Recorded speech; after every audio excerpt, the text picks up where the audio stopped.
Hello, my name is Ryan. I'm sick. And so I'm going to paint.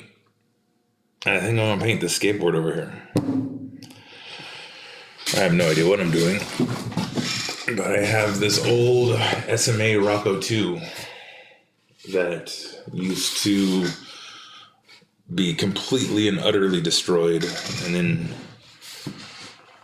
back when I was having fun with skateboard collecting, I don't know, 15 years ago or so, the ones that were really destroyed, I would try to just restore back. And then I was planning on screen printing. But, life happens, and this ended up getting put in the back burner, so it is kind of messed up. It's got some cracks showing through. So, yeah.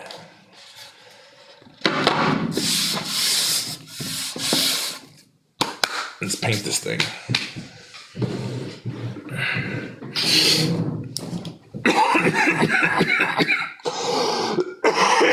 It's so much fun. Started just a mild cold or sore throat this morning, and has progressed to coughing and feeling like my eyeballs are on fire. So much fun.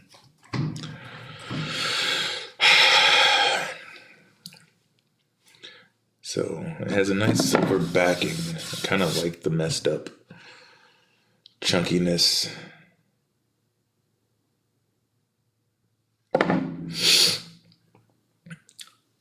You know what? I like that blue theme I started doing. If you saw the midnight oil episode, that was a fun little burst of creativity.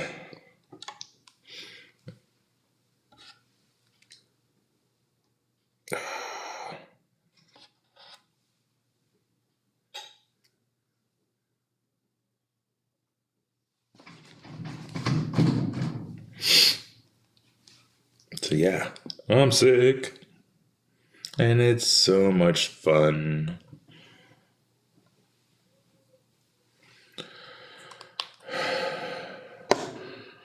I made sure to tell the person that told me last week that if I was vaccinated, that I'd be dying soon, that maybe it's the vaccine catching up to me. Good times.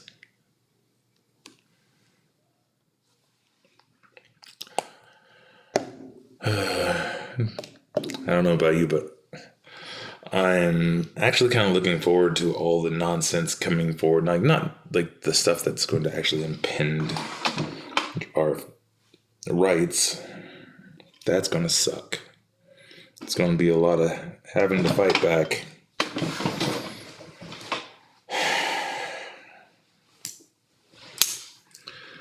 But I don't know, there's just something about it this time around that's just like, it's just so silly.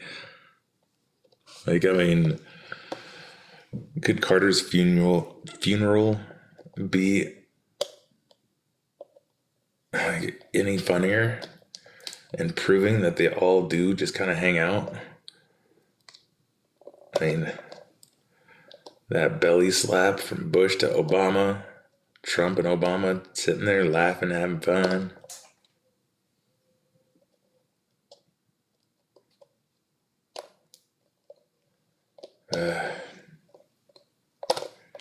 Yeah, if you haven't seen it, go see, how's it? Jon Stewart's Irresistible. Spot on.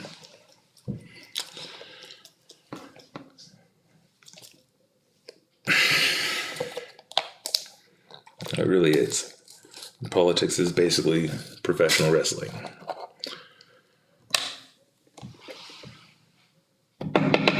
You have half the country thinking one party's the heel and the other party's the face, and the other half thinking the opposite. And then all they do is cut promos,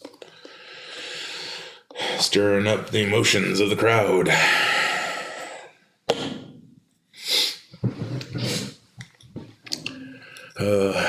nice if everybody realized that we're all a bunch of marks.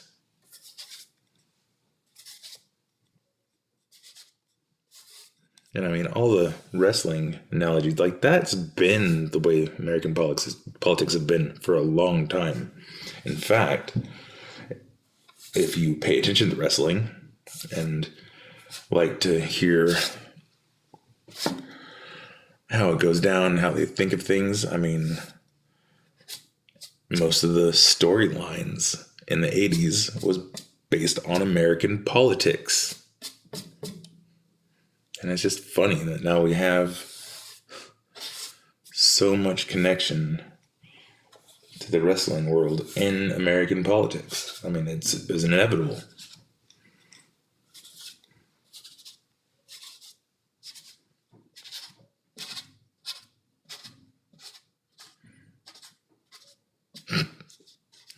So yeah, that's why this season of America 2025 is going to be really interesting.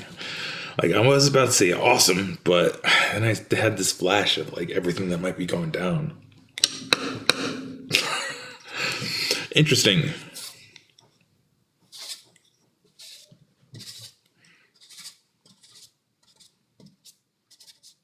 So yeah, I encourage everybody to find a mindfulness practice that suits them.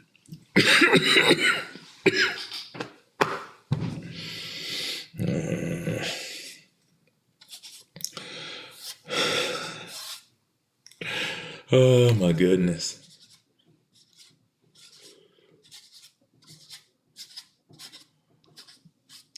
So here's my view on politics. I was a graphic designer working for some local politicians a while back, and I was fortunate to have one of the mayors, or I think at this time he was just running for it,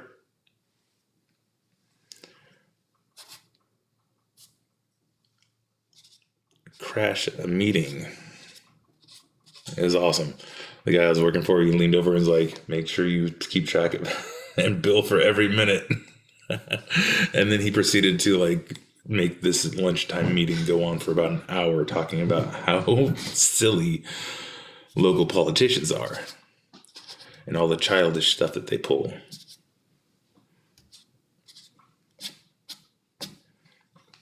And honestly,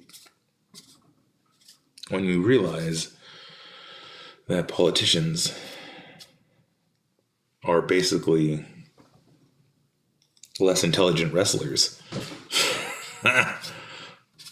Because wrestlers, if you have that conception in your brain that they are not intelligent, you're an idiot.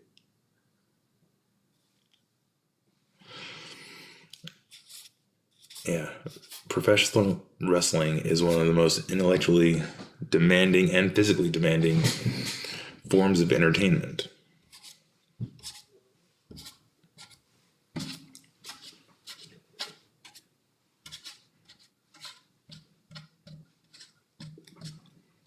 Now, I personally don't really watch wrestling. I like the back end stories. Like that whole Dark Side of the Ring series on Vice was awesome. And I like the shoot stories because like I think everybody of my generation watched wrestling growing up. Like, and if you're wondering what generation is that, I guess I was born in 81, so I would be considered. Somebody called me an elder millennial the other day, and I was just like, okay, that's I guess.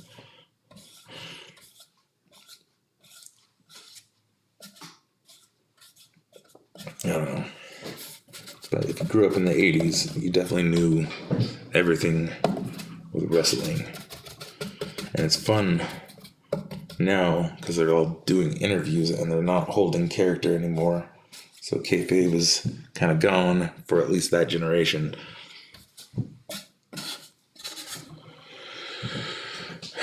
And it's fun to hear. It's fun to hear the stories.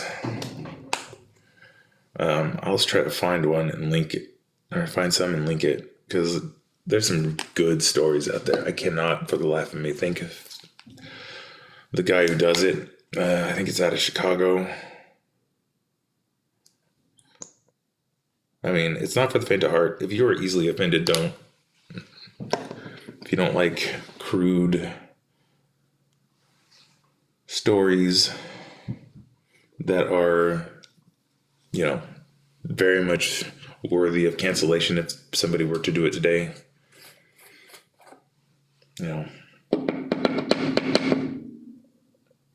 that's another thing to think about. The whole cancel culture thing it seems to be dying down, which is nice. Or at least everybody's like going like, okay, realizing it's not a big thing and it's probably only a handful of people don't have a sense of humor.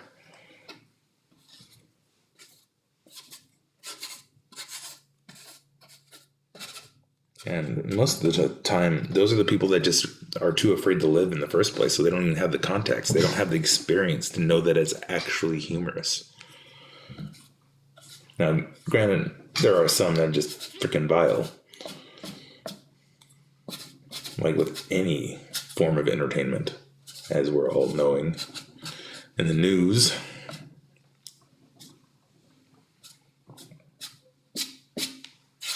Where am I going with this? I have no idea where I'm going with this. Just trying to get this board painted. And I'm loving like the flow of this. It's an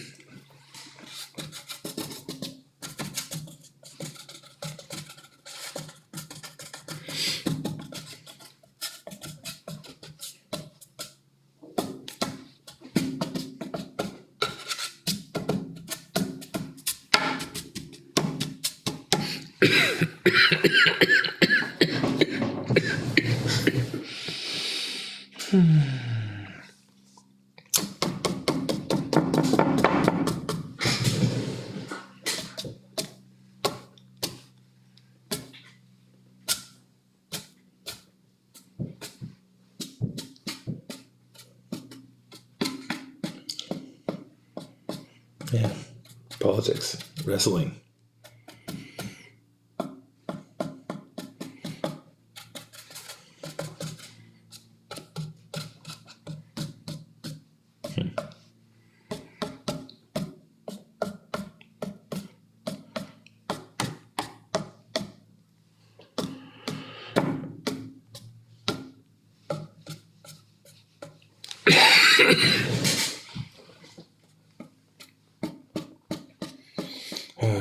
And yeah, going back to, everybody who got the vaccine is going to die soon.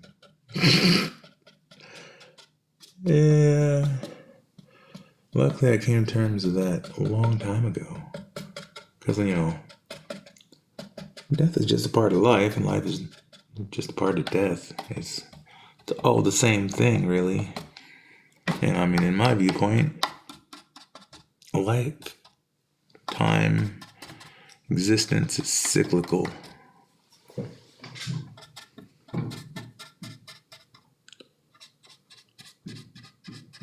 So, if it doesn't happen this time around, next time around maybe.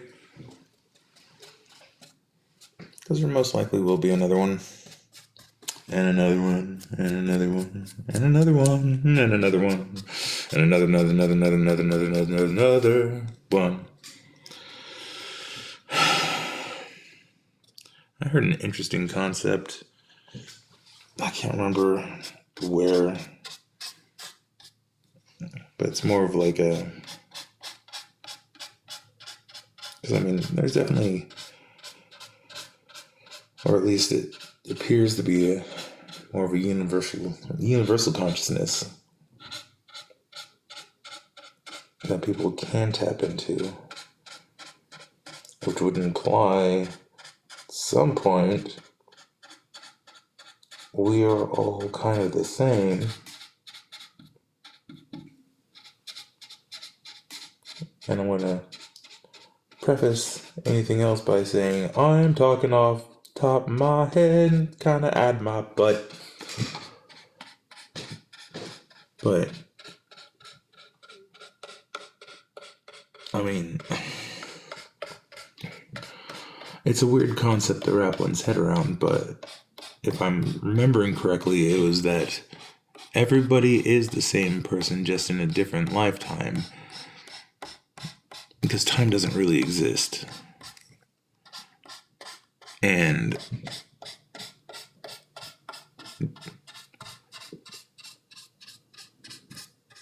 so, if you want to progress, you should ultimately treat everybody how you want to be treated, because you are treating whoever, because it's you. I don't know. Oof. My brain just melted on that one a little bit.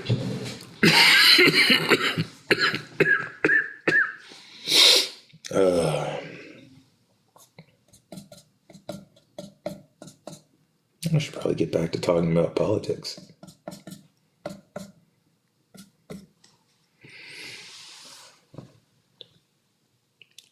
Or maybe religion. Religion's fun. Or just talk about how, probably one of the worst things that we've ever decided to do as a society is to deem talking about religion and politics as something that's not appropriate. It's definitely appropriate. It's one of the most appropriate things for anybody to talk about. It's like the two biggest topics, period. What do you believe in? Or what's your perspective on things? And when it comes down to it, it's like, what's your perspective on how things are being run? The only reason why it's gotten to that point is because they expected everybody to be fighting all the time. So instead of talking about it and figuring out how to find the middle ground, just stick your head in the ground. Kind of pathetic if you think about it. I mean, if you can't have a good conversation with somebody with opposing views, what kind of person are you?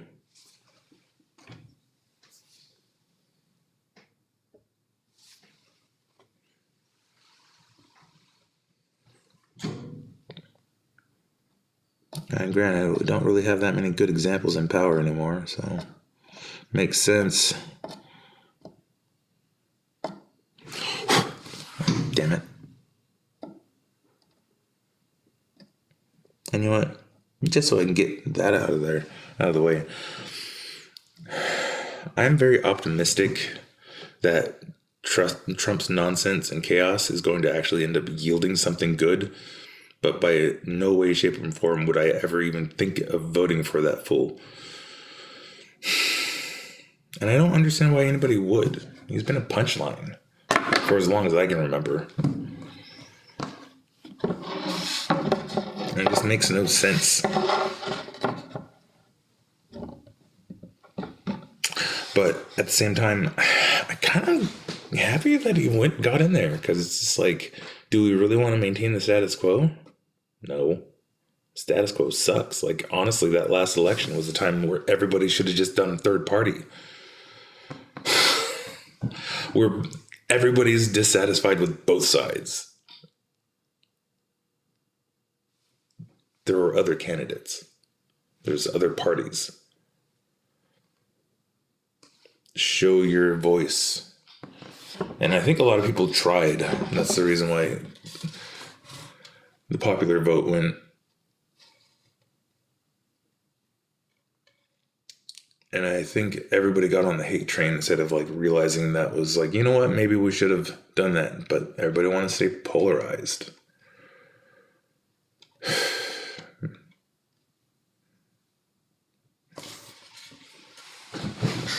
This is turning out nice. I like that swooshiness.